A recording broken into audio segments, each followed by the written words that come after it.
I'm Jay. I'm Tom. And we are VIMTV, Velocities in Music, the best kept secret in music reviews. Today we are going to review a new album, the 6th album, from a band called Akron Family, Akron/Family, entitled SubVerses. Akron Family, a band that I have not been familiar with until stumbling upon this album and reading that this band has quite a cool history. They're actually folk influence, this is from Wikipedia, folk influence experimental rock. And from what I read, this is definitely much more of a, on the rock side of their sound. Now, you definitely get a lot of experimental rock on this album. They do a lot of things with guitars. You get a lot of just these gigantic, clanging guitars all over the album. When I initially put this on, Tom, and jump in here whenever you want to, you know, help me out with this description, but I initially thought, I mean, the Animal Collective in the vocals definitely got, you know, like, Alt J, Kings of Leon. These guys were actually featured on the Swans release that we reviewed last year. And in certain moments of the instrumentation, I got kind of a vibe of that. Also that the clanginess. Yeah, also the Fang Island kind of sound where you have a very upbeat kind of but hard driving rock sound. Right. Yeah, and overall, I mean, these guys weren't scared to take some risks on this album. The first 4 tracks alone, you get moments that are a little bit more of a upbeat, jovial mood, but you also get some rock out moments at the same time. Then the whole album just shifts with track 5, Sometimes I, which is more of an art rock piece. It has strings and horns. It's, you know, not that anthem-based tracks that you've heard up to that point. You know, it's this kind of free-flowing piece, and you have vocals in a lower octave kind of just stretched out over the back half of that track. It's a major change-up to the album. And then it comes out of that, and you get crashed in the face with Holy Boredom, one of my favorite tracks, just because it rocks my face off. Now, Tom's gonna talk a little bit more about that track in a minute, but then you have some other tracks where you know, Sand Time with its cool guitar riff. Whole World Is Watching, I thought, was a very good track with some great instrumentation, catchy vocal hooks. And then 2 tracks that I would say close the album out. Now, one thing I want to say is that I felt like they were kind of both closing tracks. Now, we both like the track Samurai, the actual closer, but track 9, When I Was Young, actually felt like a closer. And it's pretty long. It's 6 minutes and then 5 minutes to have a big closing section of the album kind of cut the whole thing off for me. Yeah, because that is, those 2 are really the only songs like them on the album that have that kind of sentimental feel. The rest of what you get on here is either like dark instrumental textures or really upbeat fun. We mentioned Animal Collective kind of stuff. So having those 2 right smack dab at the end that are so different really makes you expect that it's either going to be just, you know, one closing track or they come together to do something else, which isn't really the case. So I think that there's a little break in the album structure there. You also mentioned track 5, Sometimes I, and that also provides kind of a break in the album structure. Yeah, it's definitely a side 1 versus side 2 sort of yeah, it really is, because that song doesn't really make a whole lot of sense with a lot of the other sounds that are presented on this album, just in how different it is. But at the same time, it doesn't really sound like those last couple tracks, because I feel like those last couple tracks really present some optimism. Right. Whereas Sometimes I is just very much just kind of bleak. Right. So it was an interesting way to structure the album. Now for me, I had kind of a difficult time with this album. This is a sound that immediately I found to be very gripping, and I liked. It was just very appealing to me in how kind of explosive it was, some of the textures and grittiness that they're presenting here, and just some of the musical ideas. And the more I listened to it, I just wasn't really getting into it the way that I expected myself to. Yeah, I thought this was Tom music to it.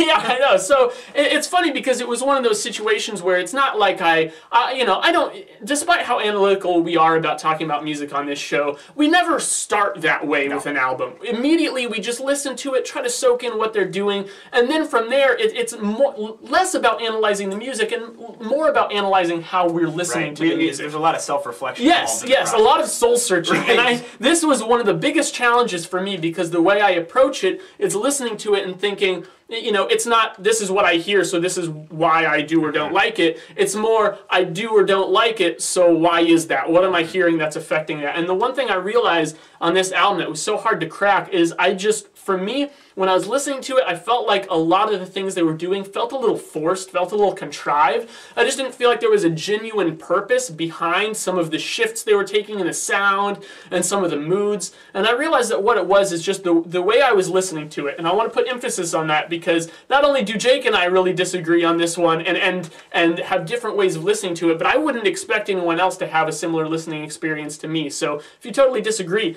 be sure to let us know. But the way I hear it is I hear a lot of really kind of like dark, kind of doom and gloom, big, brooding instrumentation, and then a lot of times on top of that, you'll have the vocalist who is sounding a little more upbeat and a little more fun, and those just didn't quite jive. Sometimes they do. Tracks like Way Up, I felt that was a track that was just kind of upbeat and fun all around, very jovial, very celebratory. But then you get to tracks like Holy Boredom and Sand Time, and Holy Boredom is just so gripping, so in your face with these guitars and percussion. And you even do have the vocalist screaming at you, but it doesn't sound like that kind of dark, menacing scream that I would expect. If you strip away the vocals and just listen to the instrumentals and put yourself in that place, I picture a certain kind of vocal going along with that, and that's just not what I end up hearing. So because of that, I can never attach to any one point on this record enough to really get behind the entire thing as a whole, because it's like right when I feel like they're being kind of upbeat and fun, they switch into something that I think is a little more menacing, but then they move out of that, and I don't really know what they're going for, and it was tough for me to get behind. Yeah, and they were pretty much experimenting with their sound within tracks. Between the different tracks, I mean, throughout the whole album, you get different styles. I mean, you get different sounds throughout the album, and really, you're either going to have that effect or you're going to be more favorable on it. Yeah. I think that, you know, based on our previous conversations, Tito, we've talked a lot about how you base a lot of like your interpretations of music based on the instrumentation, whereas I usually rely on the vocals to determine the mood, and then the instrumentation then supports that, which is why I have such negative reactions to bad pop music. I think. That makes sense. But in this case, you know, as you said, you know, the vocals throughout this album are big and thick and very much the upbeat mood side of it. So when I was listening to this, I mean, I really got that Animal Collective, you know, some of the Merriweather Post Pavilion, or even Kings of Leon at times, that sort of vibe from it. So the darker instrumentation really just worked as an accent to that. So by the time Holy Boredom hit, it knocked me off my feet, because that's exactly what I wanted after coming out of Sometimes I wanted something big and heavy, something to remind me that these guys knew how the hell to rock out. So that was something I appreciated. But you know, I can totally understand your point. Now, to me, one thing that really sets this album back from really being a mid to upper 80s album for me, because I did like this more than you, is just the album structure. I don't think that they really took the time to analyze, okay, if we do this, how is it going to affect the whole listen? So when our fans play this from beginning to end, it's going to sound like a complete record. And a lot of people don't mind intermission tracks or tracks in the middle that serve as kind of a break between two sides of an album. And I definitely don't mind that, but I think that it's all up to the artist to incorporate it into the album well. What brings to me, the first thing that comes to my mind is Tool's Anima, where they have the track intermission. Now that's a long album. But they incorporate the track intermission, which is nothing more than an intermission track. Like a minute long. Yeah, and they incorporate that very well to the sound of the album, so it actually flows right into the track after that. Jimmy, and then the guitar riff mimics it, and it's awesome. And, you know, that's just one example of how you can incorporate a break track or some tracks that's dividing two parts of the album. You know, Lost in the Trees, my favorite album from 2012, did the exact same thing. They had a break in the two sides of the album, and it was something I thought they pulled it off great. And I just don't feel like, for one thing, I think Sometimes I is too much of a song and not enough of a transitional piece. Maybe they could have shortened it up, cleaned it up, made it sound more of an artistic piece, or just put it somewhere else on the album instead of right in the middle. Also, they have two closing tracks on this album. That makes it makes the album seem like it's kind of dragging on. And so I wish that they could have, you know, the first 4 tracks I absolutely loved. You know, we share a couple. Way Up was our shared track pick of ours. So I really like track 3, Until the Morning. And the opener even I like. So I mean, the first 4 tracks really knocked me off my feet, and it was just a matter of, you know, there was a couple tracks in the end I didn't get quite as much into. But I definitely didn't have as negative of a reaction as you.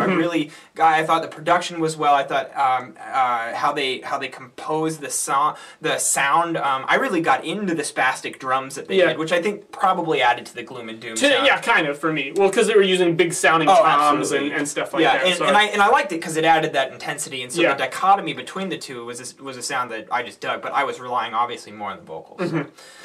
Really interested to see what you guys think, but Tom, what was your score that you were I'm going 68.